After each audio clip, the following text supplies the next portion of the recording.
هموطنان عزیز، همه شما را به مناسبت ماه شریف رمضان که فردا فرا می رسد صمیمانه تبریک گفته به هر خاندان کشور فیض و برکت، روزگار آباد و آسوده و صلح و آرامی آرزو می نمایم.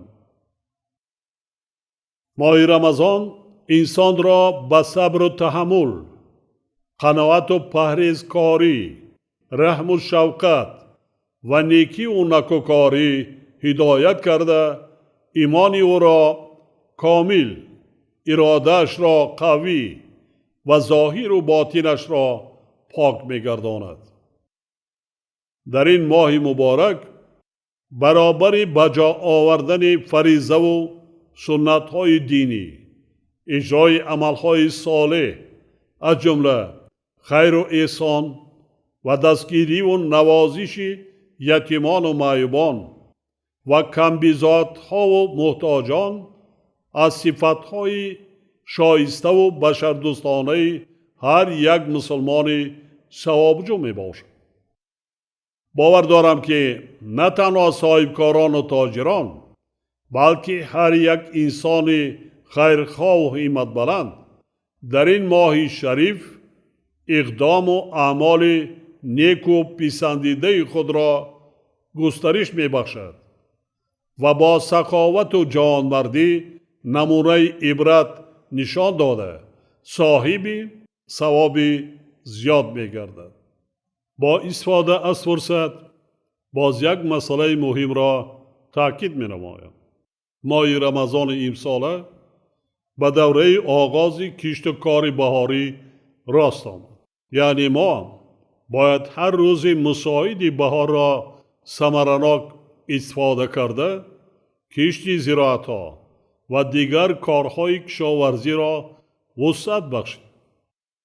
در شرایط امروزه تمام کشاورزان و هر یک عائله باید به استفاده عاقلانه و ثمرناک زمین از جمله زمین‌های نزد حولگی و پرزیدنتی در زمین‌های آبی حتماً برآمدن کشت تکراری که منفعت و ثمرناکی این عمل سالهای آخر در فراوانی بازار استعمالی روشن دیده می شود دقتی اولی درجه دهند. ما برای افزایش دادن استحصال محصولات کشاورزی تمام امکانیت‌های ضروری آب و زمین، تجربه، دهقانان اصیل و مردم زحمتکش داریم. ضرور است که از این امکانیت‌ها درست و عاقلانه استفاده بریم تا اینکه یک وجب زمین خالی نماند و برای رویانیدن حاصل استفاده کرده شود. خاطر نشان می نمایم که این طلب زمانه و تقاضای روز می باشد. ما باید هر روز بهار را غنیمت دانسته کشت زراعت ها را سری وقت انجام دهیم. برای حاصل فراوان زمینه گذاریم و مسئله ذخیره 2 ساله مواد غذایی را در هر یک عائله که مردم منفعت آن را سالهای آخر بخصوص در 2 سال وزنین پهشوی بیماری سرایت کرونا ویروس دیدند فراموش نکنیم. ما البته امروز باید در فکر آن باشیم که فرزندان و اهل خاندان ما و عموماً ساکنان کشور با مشکلی دچار نگردند و از کمچینی مواد غذایی یا بالاروی نرخ آن خصوصاً در موسم تیرما و زمستان در پیش ایستاده اذیت و محتاجی نکشند. ما باید چه در ماه رمضان و چه در ماه‌های دیگر صافدلانه و اهلانه زحمت کشیم به خاطر آسایش فرزندان، اهل عائله خود، هر یک خاندان مملکت و حفظ امنیت آزخواری کشور هرچی بیشتر محصولات استحصال نماییم. برای هموطنانمان جایهای نوی کاری تأسیس دهیم و کارهای آبادانی و سازندگی را طبق هدفهای معین کرده امان بیش از پیش گسترش و وسعت بخشیم. امروزها تمام جامعه بشری را علاوه به مشکلات وابسته به تغییریابی اقلیم، پیامدهای منفی آن، بیماری سرایت کووید 19، کمچین گردیدن آزقواری و بالاروی نرخها، اوضاع بسیار ناآرام و بی‌ثبات بعضی منطقه و کشورهای سیاره سخت به تشویش آورده است.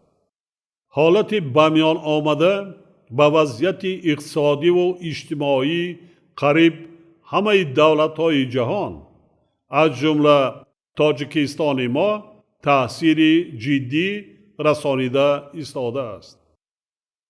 طبق تحلیل‌ها انسانیت امروزها در دوره حساسترین و دشوارترین تاریخ بیش از 100 ساله خود قرار دارد. موافق خلاصه کارشناسان، عاقبت‌های این دوره نهایت حساس بحران پیشگویی نشونده و دراز مدت می باشد. خصوصاً سال جاری برای اهل بشر از هر جهت و پیش از همه از لحاظ تأمینات با آذوقه‌واری سال وزنین‌ترین و دشوارترین می گردد. در چنین شرایط ما را ضرور است که از هر وقت دیده متحد و سرجم باشیم.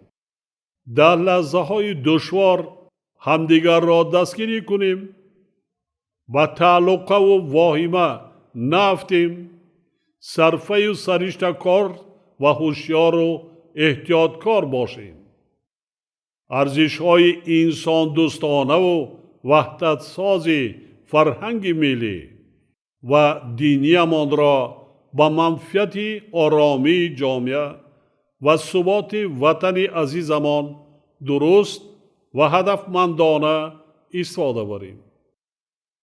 در زمانی که وضعیت سیاسی و نظامی و اقتصادی و اجتماعی جهان نهایت متشنج و بحرانی و مرکب و خطرزا گردیده، مسئله استقلال و آزادی کشورهای علایده و ساخت دولتداری آنها را تحت سوال جدی قرار داده است. هر یکی ما را وادار می سازد که اتحاد و سرجمی ملت و امنیت دولت و جامعه را باز هم تحقیق بخشیم. ما وظیفه داریم که برای حمایه نعمت بی‌بهای زندگی امان، استقلال دولتی و دستاوردهای آن، صلح و آرامی، ثبات سیاسی و وحدت ملی همیشه آماده باشد. حکومت مملکت با مقصد حمایه اقتصادیات و ساکنان کشور از تأثیر وضع بمیان آمده با استفاده از ذخیره و امکانات‌های موجوده تمام تدبیرهای ضروری را عملی کرده ایستاده است. به هموطنان عزیز مراجعت کرده باز یک نقطه مهم دیگر را خاطر نشان می سازم که در روند انجام دادن فریضه های دینی ما باید با آداب مسجد روی نیز دقت دهیم. مسجد جای طاعت و عبادت و مکان تربیت روحی و معنوی مردم مسلمان است. خداوند در سوره جمعه قرآن مجید دایر به آداب مسجد چنین می‌فرماید: و چون نماز پایان یافت از پی رزق و روزی در زمین پراکنده شوید و رزق خدا را طلب کنید. از این برمیآید که چون نماز خوانده شود مسلمانان باید برای به دست آوردن رزق و روزی اهل خاندان خود از پی زحمت و کار شوند. دیگر نقطه مهم خودداری کردن از ظاهر پرستی و اسرافکاری و آراستن دسترخوان سرخرج و نمایشکارانه هنگام برگزار نمودن همه گونه مراسم و معرکه و مخصوصاً در دوام ماه شریف رمضان می باشد. ما 15 سال پیش محض به خاطر به تنظیم در آوردن عنعنه و مراسم و رسم و آیین‌های ملی اولین قانون ملی را قبول نمودیم. روند تطبیق قانون ملی و نتیجه آن ثابت ساختند که این اقدام ما درست و سری وقتی و با منفعت مردم می باشد. زیرا به شرافت قانون مذکور مراسم و عنعنه ها و رسم و آیین‌های دینی و ملی ما از عنصرهای افراطی و خرافاتی آزاد گردیده سطح و صفت زندگی اهالی به طور نظررس بهتر شد. هموطنان عزیز ما باید موافق اوضاع عمومی طور مرکب و مشکل شده ساده زمانه عمل کرده. هرگز به ظاهر پرستی و اسرافکاری علاخصوص به اسراف نان راه ندهند.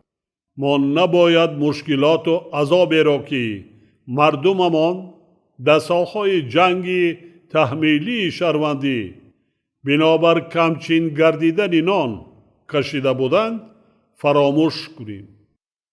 در رابطه با این بار دیگر تاکید می سازم که هر یک عائله در فکر تأمینات خاندان خود هرچی بیشتر استحصال کردن محصولات و برای 2 سال ذخیره نمودن مواد ضروری غذایی باشد.